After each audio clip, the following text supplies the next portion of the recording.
কুরবানির পশু জবেহ করার নিয়ম। আমরা সর্বপ্রথম কুরবানির পশুটিকে কিবলামুখী করে শোয়াইব। কিবলা বোঝেন তো? পশ্চিম দিক, এদিকে হচ্ছে কিবলা। পশুটিকে কিবলার মুখ করে আমরা শোয়াবো। শোয়ানোর পরে আমাদেরকে কুরবানির নিয়ত বলতে হবে। কুরবানির নিয়তটা কি? ইন্নী ওয়াজ্জাহতু ওয়াজহিয়া লিল্লাযী ফাতারাস সামাওয়াতি ওয়াল আরদা হানিফান ওয়া মা আনা মিনাল মুশরিকিন।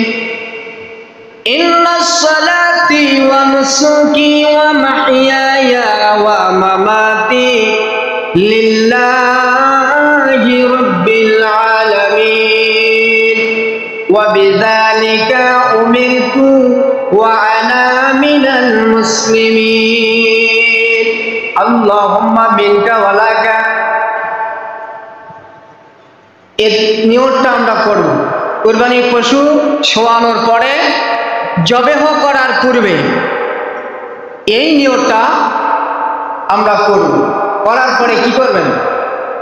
বিসমিল্লাহি আল্লাহু আকবার, বিসমিল্লাহি আল্লাহু আকবার, বিসমিল্লাহি আল্লাহু আকবার। এটা তিনবার ছুরি লাগাইবে, তিনবার বিসমিল্লাহি আল্লাহু আকবার বলবে। কি হয়ে গেল? এখন কুরবানি জবেহ হয়ে গেল। জবেহ করার পর, কুরবানি করার পর আরো একটা দোয়া আছে। জবেহ করার পর, কুরবানি করার পর আর একটা দোয়া। কি দোয়া করবেন? আল্লাহুম্মা তাকাব্বালহু মিন্নি কামা তাকাব্বালতু মিন হাবিবিকা মুহাম্মাদিন সাল্লাল্লাহু আলাইহি ওয়াসাল্লাম ওয়া খলিলিকা ইব্রাহিম আলাইহিমুস সালাতু ওয়াসসালাম। এই দোয়াটা করতে হবে কুরবানির পশু জবেহ করার পর। তবে এই দোয়াটা পড়ার একটা পার্থক্য আছে, তারতম্য আছে। কেন? মাসালা হচ্ছে কুরবানির পশু নিজে হস্তে জবেহ করা অতি উত্তম। সুবহানাল্লাহ কেন? আপনার কুরবানি আপনি নিজে হাতে করা উত্তম। তবে আপনি যদি নিজ হস্তে নিজ কুরবানি করতে সক্ষম না হন, যদি না পারেন, তাহলে যিনি কুরবানি করতে ভালো জানে তাকে দিয়ে কুরবানি করতে হবে। এখন আপনি নিজ হস্তে যদি কুরবানির পশু জবেহ করেন, সেক্ষেত্রে প্রথম যে নিয়তটা বললাম, এই নিয়ত করে বিসমিল্লাহি আল্লাহু আকবার বলে জবেহ করবে এবং তারপর শুধু আল্লাহুম্মা তাকাব্বালহু মিন্নি কামা তাকাব্বালতু মিন হাবিবিকা মুহাম্মাদিন সাল্লাল্লাহু আলাইহি ওয়াসাল্লাম ওয়া খলিলিকা ইব্রাহিম আলাইহিস সালাম, এই দোয়াটা পড়লেই হয়ে যাবে। কিন্তু যখন আপনি নিজ হস্তে নিজের কুরবানি করতে পারবেন না, অন্যকে দিয়ে করাবেন, তখন একটা পার্থক্য আছে। আল্লাহুম্মা তাকাব্বালহু মিন্নি কামা তাকাব্বালতু, এটা পড়ার পরে যে মিন আছে, এখানে মিন, এই মিনের স্থলে যে ব্যক্তির পক্ষ থেকে কুরবানি দেওয়া হচ্ছে, কার পক্ষ থেকে? আব্দুর রহমানের পক্ষ থেকে। আব্দুর রহমানের বাবার নাম কি? আব্দুর রহিম। মনে করেন, বোঝানোর জন্য বলতেছি, আপনার নাম আব্দুর রহমান, আপনার বাবার নাম আব্দুর রহিম। তাহলে এখানে বলতে হবে আল্লাহুম্মা তাকাব্বালহু মিন্নি কামা তাকাব্বালতু আব্দুর রহমান ইবনে আব্দুর রহিম হাবিবিকা মুহাম্মাদিন সাল্লাল্লাহু আলাইহি ওয়াসাল্লাম ওয়া খলিলিকা ইব্রাহিম আলাইহিমুস সালাতু ওয়াসসালাম। সুবহানাল্লাহ। যদি অন্য ব্যক্তির পক্ষ থেকে কুরবানি করা হয়, তাহলে নামগুলো বলে দোয়াটা পড়তে হবে। তবে হ্যাঁ, এটা শুধু আমি একজনের জন্য বললাম যে এক ব্যক্তির পক্ষ থেকে কুরবানি, কিন্তু আমাদের সমাজে নয়, তাম পৃথিবীময় আরো একটা নিয়ম আছে। 7 জনে কুরবানি দেওয়া, 5 জনে কুরবানি দেওয়া, 4 জনে কুরবানি দেওয়া, 3 জনে কুরবানি দেওয়া, আছে না নাই? এখন সেক্ষেত্রেও কি আমরা একজন ব্যক্তির নাম বলবো? না। মাসালা হচ্ছে যে কয়জন ব্যক্তি মিলে কুরবানির পশু ক্রয় করেছে ওই কয়জন ব্যক্তির নাম এবং তাদের পিতার নাম মিলিত করে দোয়া করতে হবে। আমার কথাগুলো কি বোঝা যাচ্ছে? বোঝা যায়? তাহলে এখন এখানে 7 জন মিলে কুরবানি করবেন। একজনের নাম আব্দুর রহমান, তার বাবার নাম আব্দুর রহিম, আব্দুর রহমান ইবনে আব্দুর রহিম। তারপরের নাম হলো আব্দুর রাজ্জাক, আব্দুর রাজ্জাক ইবনে আব্দুল জলিল। এইভাবে 7 জনের নাম পিতার নাম সাথে বলে তারপরে বলতে হবে ওয়া খলিল হাবিবিকা মুহাম্মাদিন সাল্লাল্লাহু আলাইহি ওয়াসাল্লাম ওয়া খলিলিকা ইব্রাহিম আলাইহিস সালাতু ওয়াস সালাম। আপনার কুরবানি হয়ে গেছে। এখন আমরা আমাদের সমাজে অনেকের প্রশ্ন হতে পারে, হুজুর আমার আব্বাজান মারা গেছে, আমার আম্মা মারা গেছে, মানে আমার বাপ এবং মা দুইজনেই মারা গেছে। এখন আমি তার ছেলে, আমি আমার বাবার নামে কুরবানি করতে চাই, কিন্তু আপনার বাবা তো মৃত, আপনার মা তো মৃত। মৃত ব্যক্তির নামে কুরবানি করা যাবে কি? আপনাদের কি শোনার দরকার আছে? কার কার আছে?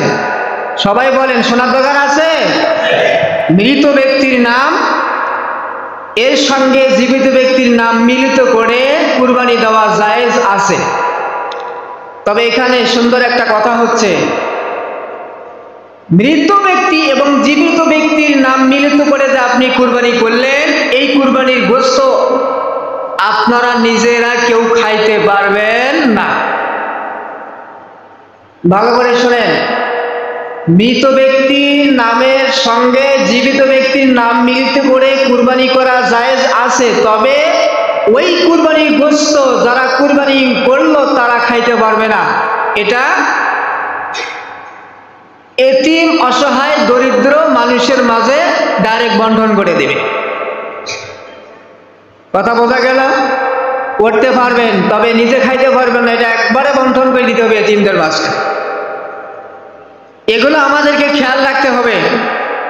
আর একটি কথা, নাবালেগ আপনার ছেলের পক্ষ থেকে, আপনার মেয়ের পক্ষ থেকে আপনি কুরবানি দিতে পারবেন না।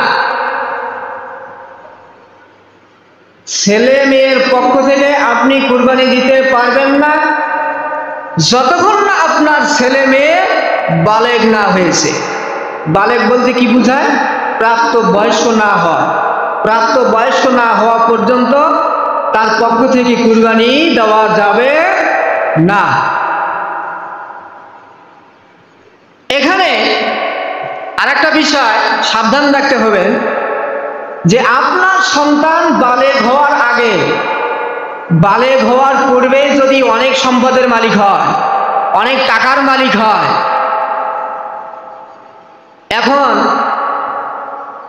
এই নাবালেগের টাকা আপনি নিয়ে যদি কুরবানি ক্রয় করে কুরবানি করেন, আপনার কুরবানি জায়েজ হবে না।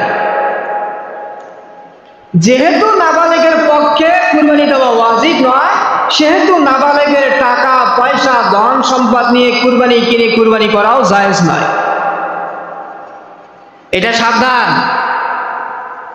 আপনার প্রতি, আপনি বালেগ, আপনার সম্পদ আছে, আপনার ধন আছে, টাকা পয়সা আছে, আপনার নিজের টাকা দিয়ে কুরবানি করবেন, কিন্তু কিঞ্চিত পরিমাণ যেন নাবালেগের টাকা আপনার ওই কুরবানির মধ্যে না ঢোকে। আমার কথা কি বোঝা যাচ্ছে? এগুলো খেয়াল রাখবেন। এগুলো যদি উল্টাপাল্টা করেন, মনে রাখবেন আপনার কুরবানি হয় নাই। কুরবানির 33টা মাসালা রয়েছে, একটা দুইটা না, 33টি মাসালা কুরবানি রয়েছে।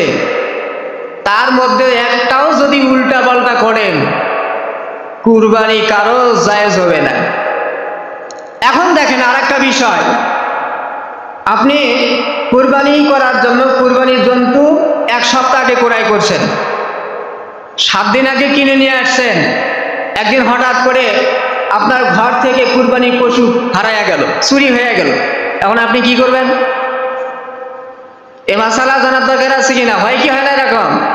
মানে কুরবানি করার আগেই কুরবানির পশু ঘর থেকে হারিয়ে গেছে, চুরি হয়ে গেছে। এখন আপনি ওই হারানো পশু ফিরে পান নাই, এখন আবারও কুরবানি করার জন্য আর একটা পশু কিনে নিয়ে আসছেন। আর একটা কুরবানি পশু কিনে নিয়ে আসছেন, কিন্তু কুরবানি এখনো করেন নাই, কুরবানির দিন আসে নাই, কুরবানি করেন নাই।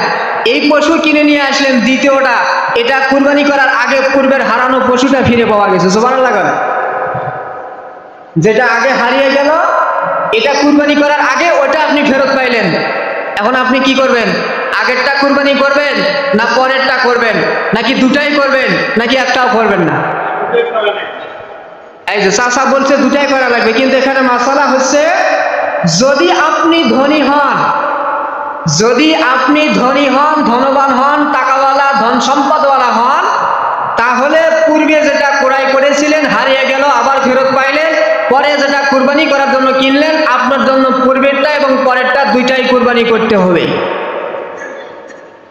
যদি আপনি ধনী হন তাহলে দুটাই আপনার কুরবানি করতে হবে, আর যদি আপনি গরিব হন তাহলে আপনার জন্য একটা কুরবানি করলেই ওয়াজিব হবে। আল্লাহ তাআলা আমাদের সকলকে এই মাসালাগুলো মেনে আমল করার তৌফিক দান করুক। সকল বলে আমিন। আরো জোরে বলে আমিন। আরেকটি কথা, যে যারা কুরবানি করতে পারতেছেন না নিজ হস্তে, কিন্তু অন্যের পক্ষ অন্যকে দিয়ে কুরবানি করে নিচ্ছেন, তারপরও আপনাকে কুরবানির পশুর সামনে উপস্থিত থাকতে হবে। হুজুরকে দিয়ে কুরবানির পশু জবাই করে নিলেন, কিন্তু আপনাকে কুরবানির পশুর সামনে উপস্থিত থাকতে হবে, এটা মুস্তাহাব। আপনারা অনেকেই জানেন আমি ঈদের মাঠ পড়াই, ঘাগোয়া রূপার বাজার ঈদগাহ মাঠে আমি যাই। গত ঈদেও আমি ওখানে নামাজ পড়াইছি, এবারও যাবো ইনশাল্লাহ যদি আমি বেঁচে থাকি। তাহলে আপনাদের কুরবানি করবে কে? এই কুরবানি করার জন্য আমার পক্ষ থেকে আমার ভাগনা হয়, এই ছেলের বাড়ি হলো বালুয়া, মোহাম্মদ ফেরদাউস। আমার এই ভাগনাকে আমি এখানে রেখে যাব। আজকে নিয়ে এসেছি আপনাদের সামনে পরিচয় করে দেওয়ার জন্য, যে সবাই যেন তাকে চেনে।